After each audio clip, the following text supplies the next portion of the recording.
فبأي آلاء ربكما تكذبان.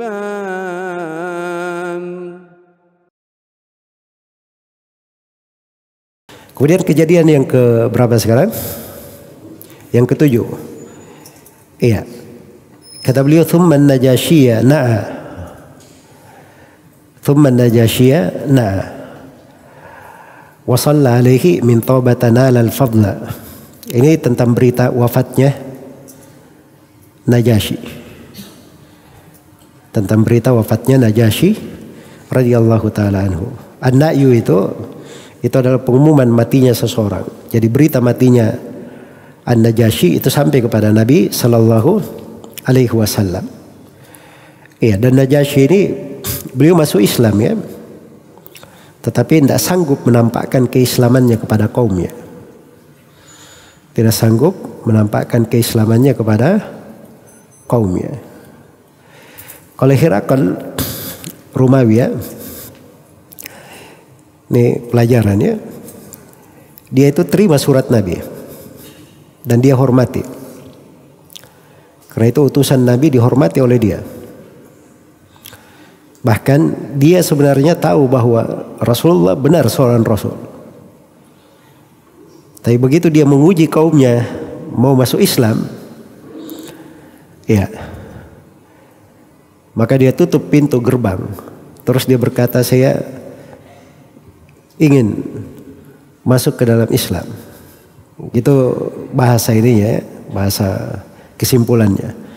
Ributlah orang-orang sampai akhirnya dia berkata, saya sebenarnya cuma mau menguji kalian, mau melihat kesetiaan kalian. Akhirnya tenang lagi.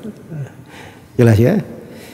Dia tidak masuk Islam, tapi tetap terjaga kerajaan dia karena dia menghormati surat Rasulullah. Beda dengan Kisra. Kisra itu ketika datang surat Nabi sallallahu alaihi wasallam dia sobek-sobek. Dia sobek-sobek surat Nabi. Maka Nabi doakan dia, Allahumma mazzik mulkahu. Iya. Habis kekuasaannya Kisra itu. Dikudeta oleh putrinya sendiri.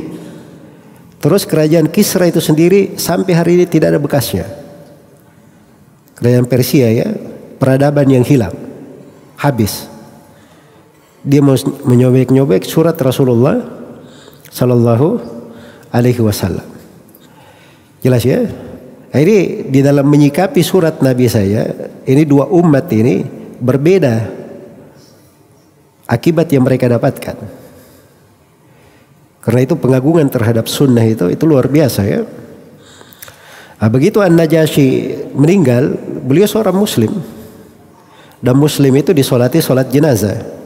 Makanya Nabi SAW melakukan solat jenazah untuk Najasyi. Dan itu adalah awal solat gaib di dalam Islam. Awal sejarah solat gaib di dalam Islam. Dan silam pendapat para ulama tentang solat gaib ini. Apakah dibuat luas setiap kali ada yang meninggal di tempat lain dilakukan solat gaib, atau dia hanya dilakukan untuk orang yang semisal Najasyi. Jadi dia meninggal di negeri kafir, tidak ada yang mensolatinya di sana, dilakukan solat gaib di negeri Islam. Atau dibuat, pendapat yang ketiga mengatakan dilakukan solat jenazah orang yang kedudukannya seperti Najasyi.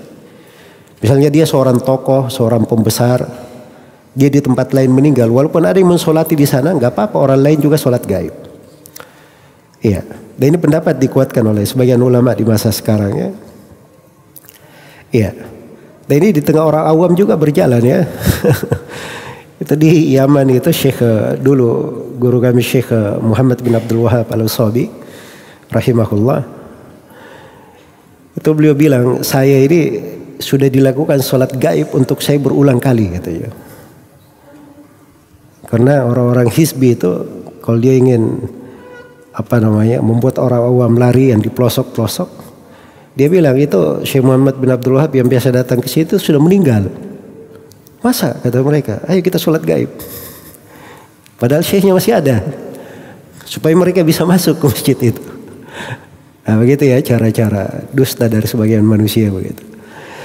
Jadi maksudnya orang awam juga kadang tahu hal-hal yang seperti itu.